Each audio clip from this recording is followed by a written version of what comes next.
हर दिन बिना किसी शोर शराबे के अरबों रुपए हवा में तैरते हुए एक जगह से दूसरी जगह चले जाते हैं।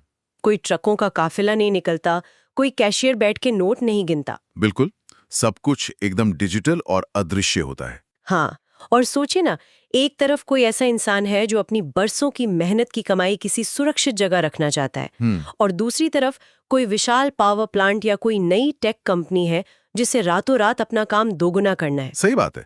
और इन दोनों के बीच एक अदृश्य पुल है। बिल्कुल, एक ऐसा पुल जो कोई कंक्रीट या स्टील का तो नहीं बना है, लेकिन हमारी पूरी अर्थव्यवस्था का सबसे भारी बोझ उसी पर टिका है।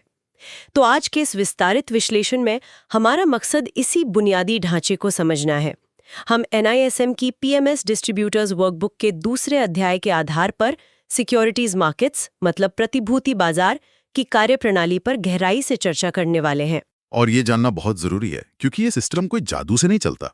ये एक बेहद सटीक, कड़ाई से विनियमित और काफी जटिल बुनियादी ढांचा है। हाँ, तो चलिए इसे थोड़ा विस्तार से समझते हैं। मैं इस पुल वाले कॉन्सेप्ट को ही थोड़ा और खोलना चाहती हूँ। ये जो सिक्योरिटीज मार्केट है, ये दरअसल है क्या? अगर हम इसे इसके सबसे बुनियादी रूप में देखें तो सिक्योरिटीज मार्केट एक तरह का संस्थागत ढांचा है।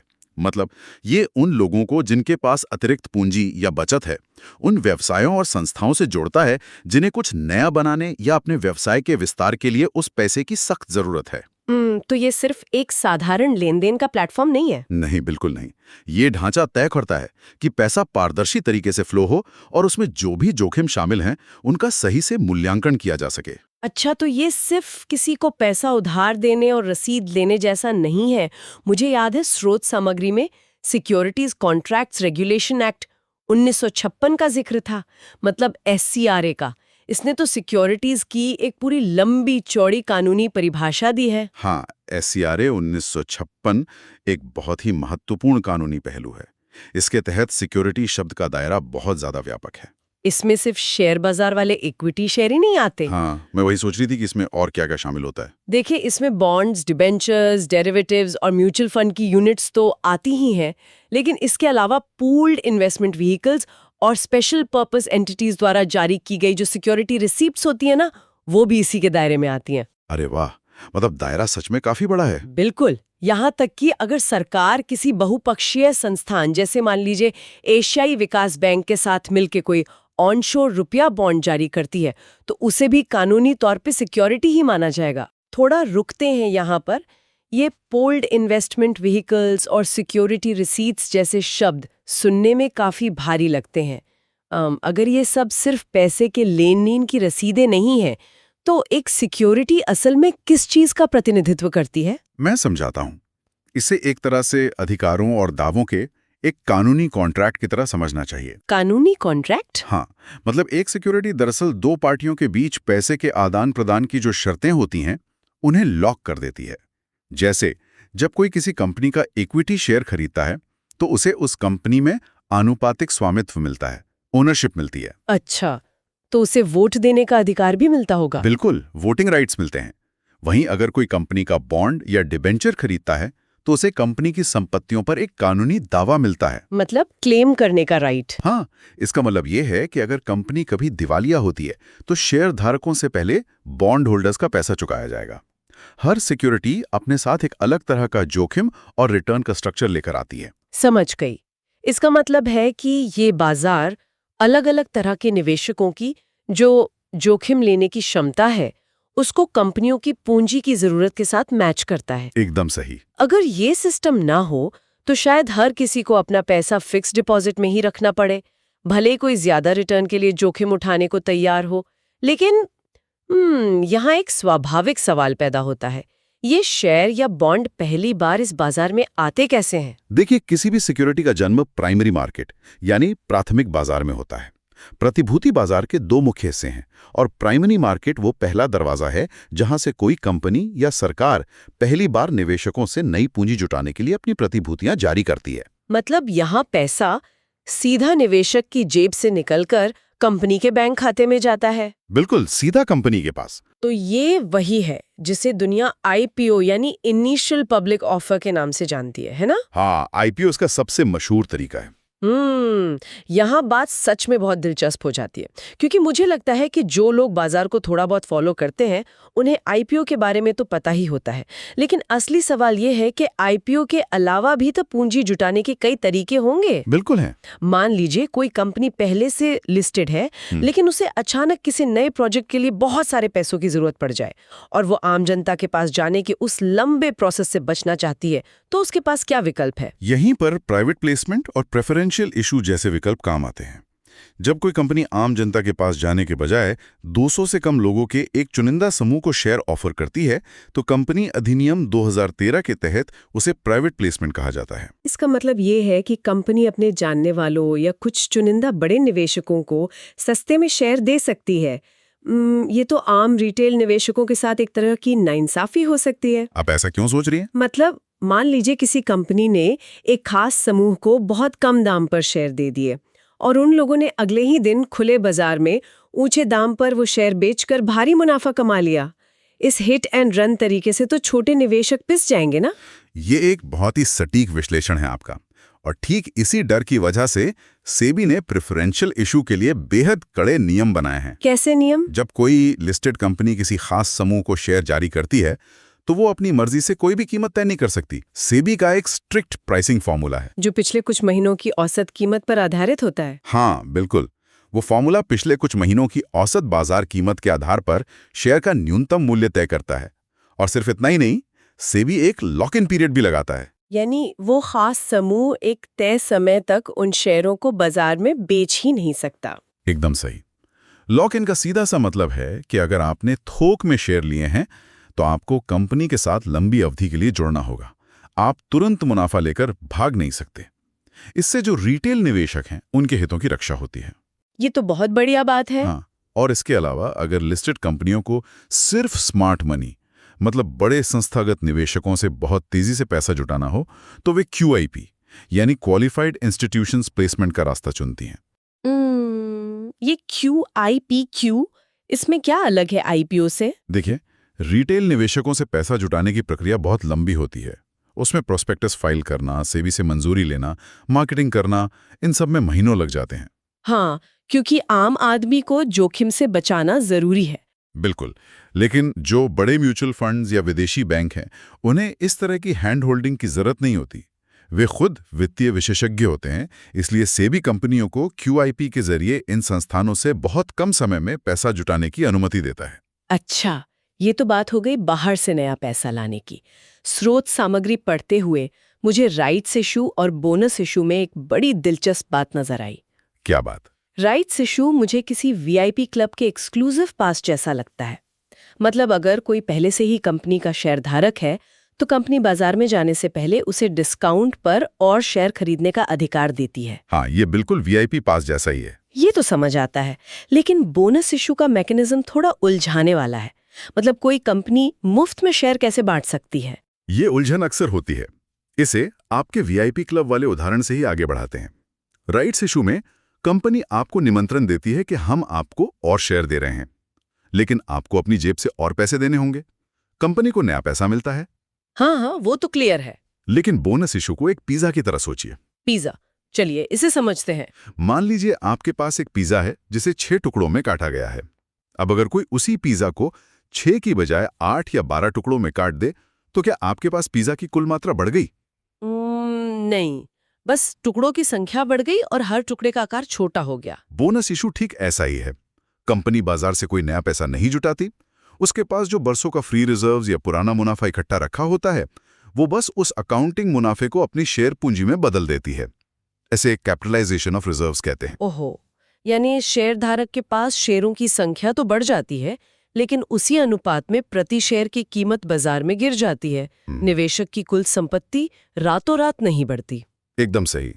कंपनी की जो अंडरलाइंग वैल्यू है, उसमें कोई बदलाव नहीं आता। लेकिन हाँ, ये याद रखना जरूरी है कि कोई भी कंपनी बोनस शेयर तब तक जारी नहीं कर सकती जब तक कि उसने अपने फिक्स डिपॉजिट या कर्ज के ब्याज चुकाने में कोई डिफॉल्ट न किया हो। समझ गई। प्राइमरी मार्केट में एक और टर्म है जो बार बार अखबारों में दिखता है, OFS यानी ऑफर फॉर सेल। हाँ, ये भी काफी चर्चा में रहता है। अब मान लीजिए कि कोई टेक कंपनी है जो बहुत अच्छा मुनाफा कमा रही है। उसे अपने व्यापार के लिए और पैसे की जरूरत नहीं है, लेकिन उसका जो फाउंडर है जिसने 10 साल तक दिन रात मेहनत की, अब वो रिटायर होकर कोई बीच हाउस खरीदना चाहता है। वो अपनी थोड़ी सी हिस्सेदारी बेचना चाहता है, तो वो क्या करेगा? ऐसी ही स्थिति के लिए ओएफएस का मैकेनिज्म बना है। ओएफएस में कंपनी कोई नया शेयर नहीं बनाती और न ही कंपनी के बैंक खाते में कोई नया पैसा आता है। अच्छा, तो ये असल में पुराने शेयरों की ही बिक्री है। बिल्कुल। संस्थापक, प्रमोटर या सरकार जैसे अपने पास पहले से रखे शेयर आम जनता को बेचते हैं। पैसा सीधा बेचने वाले के खाते में जाता है, कंपनी के नहीं। तो ये प्राइमरी मार्केट के ढांचे का उपयोग करके किया जाने वाला एक बड़ा सेकेंडरी ट्रांजैक्शन हुआ। हाँ, आप ऐसा कह सकती हैं। अब जब हम प्राइमरी मार्केट से बाहर आ ही रहे हैं तो एक बहुत ही व्यावहारिक समस्या सामने आती है। मान लीजिए किसी ने आईपीओ में शेयर खरीद लिए, 2 साल बाद उसे अचानक किसी मेडिकल इमरजेंसी के लिए पैसों की जरूरत पड़ जाए। वो कंपनी के प्रमोटर के पास जाके ये तो नहीं कह सकता कि भाई मेरा पैसा वापस कर दो। यहीं से उस सिस्टम की शुरुआत होती है जिसे हम सेकेंडरी मार्केट कहते हैं। हाँ, क्योंकि अगर निवेशकों को ये भरोसा ना हो कि वे जरूरत पड़ने पर अपने शेयर तुरंत बेच सकते हैं तो कोई भी पैसा नहीं लगाएगा। बिल्कुल। सेकेंडरी मार्केट लिक्विडिटी या तरलता प्रदान करता है। यहाँ कंपनियां शामिल नहीं होती। यहाँ सिर्फ निवेशक आपस में उन प्रतिभूतियों की खरीद फरोख्त करते हैं जो पहले ही जारी हो चुकी हैं। तो ये ट्रेडिंग मुख्य रूप से कैसे काम करती है? क्या मैं बस किसी दूसरे व्यक्ति को ढूंढकर उसे अपने शेयर बेच सकती हूँ? तकनीकी रूप से हाँ, और इसे ओवर द काउंटर या ओटीसी मार्केट कहते हैं। ओटीसी में 2 पार्टियां सीधे एक दूसरे से संपर्क करती हैं, कीमत तय करती हैं और सौदा कर लेती हैं। लेकिन इसमें तो एक बहुत बड़ा ढांचागत जोखिम है ना?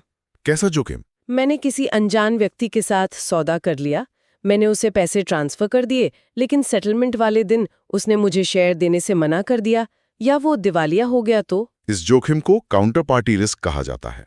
ओटीसी मार्केट की सबसे बड़ी कमजोरी यही है और इसी समस्या का समाधान निकालने के लिए एक्सचेंज ट्रेडेड मार्केट का आविष्कार हुआ। जैसे हमारे भारत में एनएसई या बीएसई है। हाँ, जब कोई एक्सचेंज के इलेक्ट्रॉनिक सिस्टम पर ट्रेड करता है तो वो ये नहीं जानता कि दूसरी तरफ शेयर कौन खरीद या बेच रहा है। तो फिर उस अनजान व्यक्ति के डिफॉल्ट करने का रिस्क कौन उठाता है? स्रोत सामग्री में एक संस्था का जिक्र था, क्लियरिंग कॉर्पोरेशन। बिल्कुल। मेरी समझ से यह एक तरह की बीमा कंपनी या सुपर गारंटर की तरह है।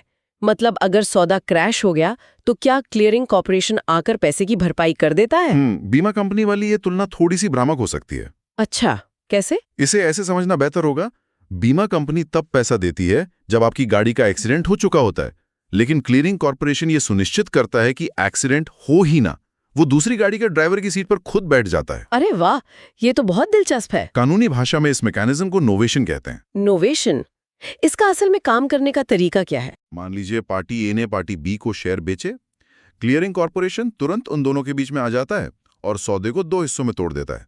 मतलब वो खुद बीच में आ जाता है? हाँ, वो ए से कहता है कि तुम्हारे लिए खरीदार मैं हूं और बी से कहता है कि तुम्हारे लिए विक्रेता मैं हूं। अब ए और बी का एक दूसरे से कोई कानूनी संबंध नहीं रह जाता। समझ गई। तो दोनों का कॉन्ट्रैक्ट सीधे क्लियरिंग कॉर्पोरेशन के साथ होता है। बस यही वो संस्था है जो सेटलमेंट की गारंटी देती है। लेकिन इसमें तो एक बहुत बड़ा पेंच है।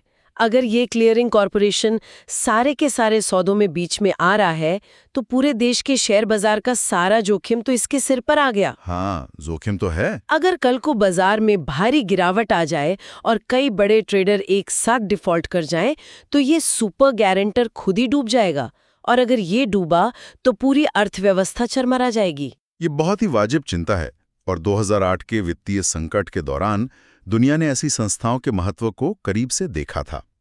देखिए, क्लियरिंग कॉर्पोरेशन हवा में गारंटी नहीं देता, तो वो खुद को कैसे बचाता है? खुद को और पूरे सिस्टम को बचाने के लिए वो रिस्क मैनेजमेंट के बेहद जटिल और वैज्ञानिक उपकरणों का इस्तेमाल करता है। इसका सबसे बड़ा हथियार है मार्जिन की व्यवस्था। मतलब ट्रेड करने से पहले जो पैसा ब्रोकर के पास गिरवी रखना पड़ता है वो? हाँ, इसमें पहला होता है इनिशियल मार्जिन। कोई भी ट्रेड शुरू करने से पहले खरीदार और विक्रेता दोनों को ये जमा करना होता है। ये कोई मनमाना प्रतिशत नहीं है, ये वैल्यू एट रिस्क या VAR नाम के एक सांख्यिकीय मॉडल पर आधारित होता है। इस VAR मॉडल को थोड़ा आसान भाषा में समझते हैं। इसे मौसम की भविष्यवाणी की तरह सोचिए। अगर मौसम विभाग कहता है कि आज भयंकर तूफान आने वाला है, बिल्कुल, तो आप एक बहुत मजबूत छाता लेकर बाहर निकलेंगी। VAR मॉडल बाजार की अस्थिरता को मापता है। अगर किसी शेयर के दाम बहुत तेजी से ऊपर नीचे हो रहे हैं, तो सिस्टम कहता है कि जोखिम ज्यादा है, इसलिए इनिशियल मार्जिन बढ़ा दो। अच्छा, तो ये मार्जिन सुनिश्चित करता है कि अगर कल को ब्रोकर भाग भी जाए तो क्लियरिंग कॉर्पोरेशन के पास इतना पैसा रखा हो जिससे वो सौदा पूरा कर सके। एकदम सही। लेकिन ये तो सिर्फ ट्रेड शुरू करने की बात हुई। हाँ, जब सौदा कई दिनों तक खुला रहता है जैसे फ्यूचर्स मार्केट में, तो हर दिन जो नुकसान या फायदा होता है उसका क्या? उसके लिए एक अलग सिस्टम है। मैंने स्रोत में मार्क टू मार्केट या एमटीएम मार्जिन के बारे में पढ़ा था, जो नोशनल लॉस से जुड़ा है। ये कैसे काम करता है? एमटीएम मार्जिन इस पूरे सिस्टम की रीढ़ है। मान लीजिए किसी ट्रेडर ने आज सुबह कोई पोजीशन ली और दिन खत्म होते होते बाजार उसके खिलाफ चला गया। उसे 10 लाख रुपए का कागजी या नोशनल लॉस हो रहा है।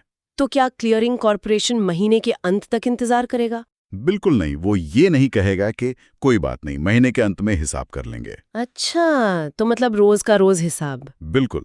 हर शाम जब बाजार बंद होता है, सिस्टम इस नुकसान की गणना करता है और ब्रोकर से कहता है कि तुम्हारे खाते में 10 लाख का नुकसान दिख रहा है, ये पैसा कल सुबह बाजार खुलने से पहले मेरे पास जमा करो। बाप रे, ये तो बहुत सख्त है। हाँ, और यही एमटीएम मार्जिन है। ये सुनिश्चित करता है कि किसी भी ट्रेडर का नुकसान कभी भी इतना बड़ा ना हो जाए कि वो एक बर्फ के गोले की तरह पूरे सिस्टम को कुचल दे। क्या बात है, ये तो एक बहुत ही चुस्त और हाई-टेक मशीनरी है। अब ये साफ है कि इस विशाल सिस्टम को सिर्फ खरीदार और विक्रेता नहीं चला सकते, बीच में कई पेशेवर संगठनों की जरूरत है, जिन्हें स्रोत सामग्री में MII यानी मार्केट इंफ्रास्ट्रक्चर इंस्टीट्यूशंस कहा गया है। हाँ, एक्सचेंज और क्लियरिंग कॉर्पोरेशन का काम तो मैं समझ गई, लेकिन मुझे दो संस्थाओं के बीच हमेशा कंफ्यूजन होता है, डिपॉजिटरी और कस्टोडियन। ये एक बहुत ही सामान्य कंफ्यूजन है। दोनों ही तो ये दावा करते हैं कि वे निवेशकों की प्रतिभूतियों को सुरक्षित रखते हैं। तो फिर दो अलग संस्थाओं की जरूरत क्या है? मैं समझाता हूँ। भारत में मुख्य रूप से 2 डिपॉजिटरीज हैं, NSDL और CDSL। डिपॉजिटरी को देश के शेयर बाजार का एक विशाल सेंट्रल इलेक्ट्रॉनिक वॉल्ट समझें। जैसे कोई बड़ी तिजोरी। हाँ, 1990 के दशक से पहले शेयर कागज के सर्टिफिकेट रूप में होते थे, जो फट सकते थे, चोरी हो सकते थे। डिपॉजिटरी का काम है उन सभी कागजों को खत्म करके हर सिक्योरिटी को इलेक्ट्रॉनिक रूप में यानी डीमैट फॉर्म में सुरक्षित रखना। लेकिन कोई भी निवेशक सीधे डिपॉजिटरी के दफ्तर जाकर अपना खाता नहीं खुलवाता ना। हम तो अपने बैंक या ब्रोकर के पास जाते हैं। सही कहा। वो बैंक या ब्रोकर दरअसल डिपॉजिटरी पार्टिसिपेंट या DP होते हैं। DP को आप डिपॉजिटरी का फ्रंट डेस्क समझ सकती हैं, जो आम जनता को उस विशाल वॉल्ट से जोड़ता है। समझ गई। तो फिर ये कस्टोडियन कहाँ फिट बैठता है? क्या वो भी इलेक्ट्रॉनिक रिकॉर्ड ही रखता है? कस्टोडियन का काम बहुत अलग और विशिष्ट होता है। मान लीजिए अमेरिका का कोई बहुत बड़ा पेंशन फंड भारत में 10,000 करोड़ रुपए का निवेश करना चाहता है। इतना बड़ा अमाउंट? हाँ, अब वो खुद तो रोज भारत के टैक्स नियम, कॉर्पोरेट एक्शन या सेटलमेंट साइकिल को ट्रैक नहीं कर सकता। ऐसे में वो भारत में एक कस्टोडियन नियुक्त करता है। मतलब कस्टोडियन बड़े संस्थागत निवेशकों के लिए एक तरह का सुपर सेक्रेटरी है, जो उनकी तरफ से सारा सिरदर्द मोल लेता है। बिल्कुल। कस्टोडियन विदेशी पोर्टफोलियो निवेशकों और म्यूचुअल फंड्स के लिए काम करते हैं। वे सिर्फ शेयर सुरक्षित नहीं रखते, बल्कि ये सुनिश्चित करते हैं कि हर ट्रेड का पैसा समय पर क्लियरिंग कॉर्पोरेशन तक पहुंचे, नियमों का पालन हो। ये तो बड़े विदेशी फंड्स की बात हो गई। इसके अलावा बाजार में निवेश करने वाले और कौन से बड़े खिलाड़ी हैं, और इस पूरे खेल में एक आम रिटेल निवेशक कहाँ खड़ा है? अगर हम संस्थागत निवेशकों की बात करें तो इनमें हमारे देश के बैंक आते हैं, जो रिजर्व बैंक के नियमों के तहत काम करते हैं। इसके अलावा EPFO और NPS जैसे विशाल पेंशन फंड्स हैं, जो करोड़ों लोगों की रिटायरमेंट की बचत को बाजार में लगाते हैं। बीमा कंपनियों के पास भी बहुत बड़ा कॉर्पस होता है। और आम जनता? सेबी के नियमों के मुताबिक जब कोई व्यक्तिगत निवेशक किसी IPO में 2 लाख रुपए तक की बोली लगाता है, तो उसे रिटेल इंडिविजुअल इन्वेस्टर की श्रेणी में रखा जाता है। रिटेल निवेशकों की भागीदारी बाजार की गहराई के लिए बहुत जरूरी है। तो इस सब का आखिर क्या मतलब है? अगर हम आज के इस पूरी चर्चा को समेटें तो ये स्पष्ट है कि प्रतिभूति बाजार सिर्फ वो स्क्रीन नहीं है जहां लाल और हरे रंग में भाव ऊपर नीचे होते हैं। ये एक बेहद जटिल, कई परतों वाली और सुरक्षा जालों से घिरी हुई मशीन है। बिल्कुल सही कहा आपका। प्राइमरी मार्केट वो जगह है जहां पूंजी और व्यापार पहली बार मिलते हैं। सेकेंडरी मार्केट वो बाजार है जो निवेशकों को तरलता देता है, और इस सबके बीच ब्रोकर्स, डिपॉजिटरीज, क्लियरिंग कॉर्पोरेशंस ये सुनिश्चित करते हैं कि पैसे का ये प्रवाह बिना रुके चलता रहे। लेकिन इस पूरी प्रणाली को देखने के बाद एक बहुत ही गहरा पहलू सामने आता है। आज से 3-4 दशक पहले बाजार एक भौतिक जगह थी। लोग चिल्ला कर सौदे करते थे। हाँ, वो रिंग वाला सिस्टम। एग्जैक्टली। लेकिन आज सब कुछ डीमटेरियलाइज्ड है। हर शेयर, हर बॉन्ड असल में किसी सर्वर पर मौजूद कंप्यूटर कोड मात्र है। बाजार पूरी तरह से केंद्रीकृत इलेक्ट्रॉनिक सिस्टम पर निर्भर है। तो आप कह रहे हैं कि ये 100% डिजिटल होना इसके अंदर कोई छुपी हुई कमजोरी पैदा कर सकता है? यही सोचने वाली बात है। अगर कल को कोई अप्रत्याशित ढांचागत संकट आ जाए, कोई ऐसा भीषण साइबर हमला या ब्लैकआउट हो जाए जो इन डिपॉजिटरीज या क्लियरिंग सर्वर के डेटा को कुछ घंटों के लिए ही सही फ्रीज कर दे, तो क्या होगा? वो तो बहुत भयानक स्थिति होगी। बिल्कुल। भौतिक वास्तविकता की यह कमी, जहां कोई चीज सच में छूने के लिए मौजूद नहीं है, क्या ये हमारे बाजार को ज्यादा लचीला बनाती है या फिर इसे एक नाजुक कांच के घर में तब्दील कर देती है? ये एक ऐसा जोखिम है जिसे कोई भी मॉडल पूरी तरह नहीं माप सकता। ये सच में एक सिहरन पैदा करने वाला विचार है। जिस अदृश्य पुल की हमने शुरुआत में बात की थी, वो देश की अर्थव्यवस्था का भार तो उठा रहा है, लेकिन वो खड़ा सिर्फ इलेक्ट्रॉनिक डेटा के खंभों पर है। अगर उन खंभों को कुछ हुआ तो उसका असर अकल्पनीय होगा। ये एक ऐसा सवाल है जिस पर हर गंभीर निवेशक को एकांत में विचार करना चाहिए। इसी गहरे विचार के साथ आज की इस चर्चा को हम यहीं विराम देते हैं। सुनते रहिए, और जिन प्रणालियों पर हम आंख बंद करके भरोसा करते हैं, उनके पीछे के तंत्र को हमेशा खंगालते रहिए।